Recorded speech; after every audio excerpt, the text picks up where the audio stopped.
ওল দিয়ে আজকে আমি ইলিশ ঝোল বানাবো, দেখাবো আপনাদেরকে সেটাই। এটা একটা হারিয়ে যাওয়া রান্না, যেটা আমার দিদুন করতো আমাদের জন্য যখনই আমাদের বাড়িতে আসতো তখন। তো চলো স্টার্ট করি আজকে ওল দিয়ে ইলিশ মাছের ঝাল।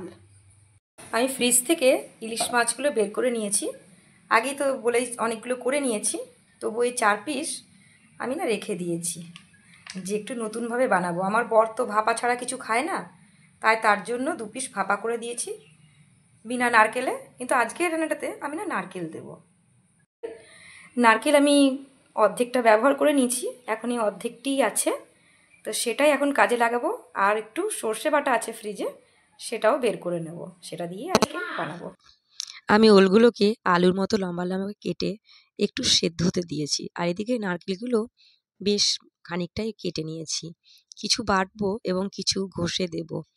ঘষে দিলে দাঁতে লাগবে, আর বেটে দিলে মাখনের মতো টেস্ট হবে। তবে এইভাবেই আমি ছাড়িয়ে নিয়েছি।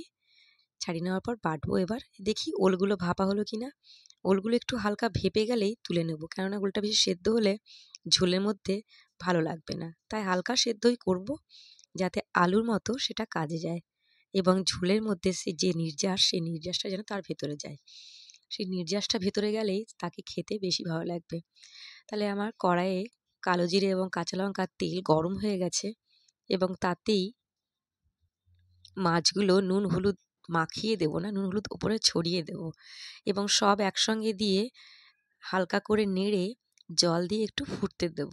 এই যে ফুটবে, তার ফোটার মধ্যেই যে একটা গন্ধ আসবে, সেই গন্ধতেই ভাত খেতে ভালো লাগবে। আর ইলিশ মাছ তো আমাদের বাঙালিদের সকলেরই খুব প্রিয়, আমারও খুব প্রিয় মাছ, তাই আমি বিভিন্ন রকম বানাই যখন যেমন খেতে ভালো লাগে। এখন তো বড় হয়ে গেছি, কেই বা রান্না করে খাওয়াবে, তাই নিজের যখন যেমন ভালো লাগে তখন নিজের জন্য নিজের মতো করে একটু রান্না করে নিই, সেটা খেয়ে মন ভরাই। আর আমার তো যা ভালো লাগে তাই রান্না করি। আমার তো তেমন কোনোভাবেই খুব একটা যে ভালো রান্না পারি সেটাও নয়, তবে এটা অনেক বছর আগে ছেলেবেলায় খেয়েছি খুবই। তো আমি তো হালকা মাছগুলো ভাজলাম, কিন্তু আমার দিদুন মাছগুলো ভাজতেন না, মাছগুলো কাঁচাই দিতেন, কিন্তু আমার ইলিশ মাছ ভাজার যে গন্ধটা, সেটা ভীষণ ভালো লাগে, তাই মাছটা হালকা করে ভেজেই নিয়েছি। উনি সব দিয়ে একসঙ্গে বসিয়ে দিতেন, তারও স্বাদ সেই কি বলার, কোনো কথা হবে না, অনবদ্য। তো সেই সব রান্না এখন তো সেকেলে হয়ে গেছে, হারিয়ে গেছে। হালকা ফুটে উঠলেই বেশ ঝোলটা জমিয়ে উঠবে, আর আজকে ইলিশ মাছের ঝোল দিয়ে ভাত খাওয়ার তৃপ্তিটাও বেশ পাবো, এবং সঙ্গে ভালো লাগাও আছে। তবে আমার তো কারা কারা ইলিশ মাছ খেতে ভালোবাসেন নিশ্চয়ই জানাবেন। তো আমি বেড়ে নিয়েছি আমার জন্য ভাত, ইলিশ মাছের ঝোল, সঙ্গে একটু লোটে মাছ এবং একটু ওল আচার দিয়ে মেখে নিয়েছি। উফ, যা লাগে না খেতে! আর সঙ্গে আছে গন্ধরাজ লেবু।